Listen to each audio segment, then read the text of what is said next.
Hey guys, this is Ray for Phone Arena and you're watching a video comparison between the Samsung Galaxy S3 and the Samsung Galaxy Nexus. It's understandable that these two handsets might seem very similar to one another, even more so when they're both made by Samsung. So let's take a bit more of an in-depth look and see the differences between the Galaxy S3 and Galaxy Nexus. First of all, we're going to take a look at their designs. What we have here, the Galaxy S3, it's built entirely of plastic, and it has this physical key here along with these capacitive keys.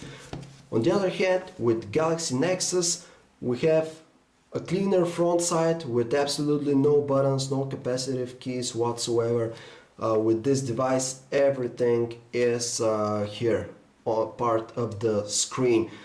To tell the truth, this design actually reduces the amount of those accidental presses a bit, because the keys are a bit higher and a bit more inwards here to the center of the screen. Whereas with Galaxy S3, all of these buttons, the capacitive buttons here, fall really closely to the edge, so it's very easy to accidentally press them. Apart from that, the Galaxy S3 relies on glossy plastic for its backside, while the Galaxy Nexus has this matte finish here, which is also pretty good to the touch. Actually, both devices feel very well in the hand. We can't actually tell which one is better, even more so when you have in mind that they practically have the same dimensions, although the Galaxy S3 is a bit wider, but it also has the slightly bigger screen, while the Galaxy Nexus here has a 4.65-inch display. The Samsung Galaxy S3 has a 4.8-inch panel.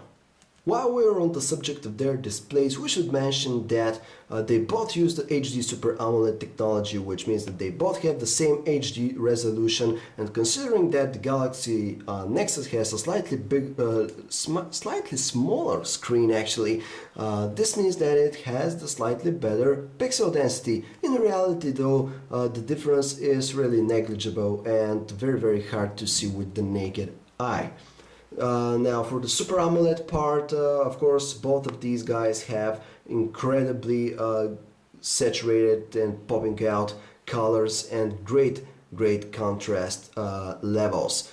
On one hand, the Galaxy S3 appears to be slightly brighter compared to the Galaxy Nexus, but on the other hand, the Galaxy Nexus has slightly warmer colors, which is something that we want to see in a Super AMOLED display, because these kind of displays, the AMOLED based screens, have typically have very cold colors. So the colors on the Galaxy Nexus are a bit closer to reality, as we said, but the Galaxy S3 is a bit brighter, so you just have to choose which feature is more important to you. The important thing to note here with regards to the software found on the Galaxy S3 and Galaxy Nexus is that while the Galaxy Nexus runs a stock version of Android Ice Cream Sandwich, the Galaxy S3 has the TouchWiz Nature UX interface added on top of this.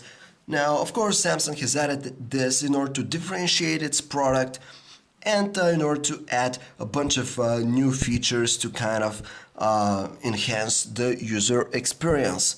Now, overall, we do like the look of the stock ice cream sandwich version a bit more compared to the TouchWiz Nature UX, but at this point it does have to do with personal preference here, because Samsung has really done a very good job with the TouchWiz Nature UX here on the Galaxy S3, and it now does look pretty cool compared to the previous iterations of the software. In addition, it actually runs smoother compared to what we have here on the Galaxy Nexus, and this is we're willing to attribute this to the superior hardware found inside the Galaxy S2. As you know, it has the quad-core Exynos processor, whereas the Galaxy Nexus is running with a dual-core silicon inside.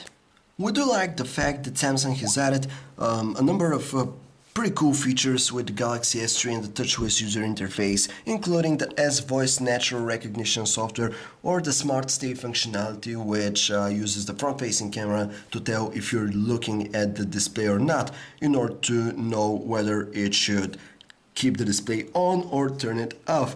And these things practically aren't available with the Galaxy Nexus, so this is one area where the Galaxy S3 does have the upper hand. There really isn't too much of a difference between the typing experience on the Galaxy S3 and the Galaxy Nexus. We prefer the portrait keyboard of the Galaxy S3 because of its more contrasting colors here, better design of the keys, but when we turn them to landscape mode, quickly becomes evident that the design of the landscape keyboard on the Galaxy Nexus is a bit better because the keys here are a bit higher compared to those of the Galaxy S3, but one can never have it all in a single phone. The web browsers are very similar, but we do prefer the browser of the Galaxy S3 a bit more. That's because using the faster processor here, the quad-core Exynos processor, the device is able to introduce us to some more fluid and smoother animations, zooming and such kind of stuff. On the other hand, the Galaxy Nexus is not too far behind, but Samsung has actually tweaked the user interface here a little. As you can see on the Galaxy Nexus with stock ice cream sandwich, whenever you scroll upwards, the address bar here appears and then quickly disappears, which is kind of annoying if it constantly shows up like that. Samsung has thankfully got rid of that with the TouchWiz user interface, so your experience can now be undisturbed by such kind of stuff. Both handsets have great flash performance, and of course the Galaxy S3 again has a slight edge due to the faster hardware. We do think that the TouchWiz camera interface found here on the Galaxy S3 is a bit more intuitive because all of the options are available right from here, from the starting screen. Everything is very easily accessible. And on the other hand, with the Galaxy Nexus, you have to tap this key here, and then you have some options here, but not as much, and the photos here won't be as customizable as what you can get with the Galaxy S3 and a wide range of settings that Samsung has placed here with its TouchWiz user interface. Now, when it comes to the quality of the photographs that you can take with each device, we think that the Galaxy S3 is a bit better because it manages to capture a higher amount of details with its 8 megapixel camera versus the 5 megapixel one on the Galaxy Nexus. At the same time, the level of noise is lower in the photos of the Galaxy S3. Overall, the color representation is about the same with both devices, but the S3 manages to expose the scenes a bit more accurately. When it comes to the 1080p video that both devices record, the Galaxy S3 is again much better because its video is more fluid thanks to the 29 frames per second. We actually prefer the music player of the Galaxy Nexus a bit more because it's a bit easier to use. On the Galaxy S3, everything is just not as clear as here. Let's play a song here real quickly. This one. Okay, and here is how the equalizers work with the Galaxy S3. You just tap this key here and there are your profiles. If you select custom, you go to the screen where you can customize your equalizer.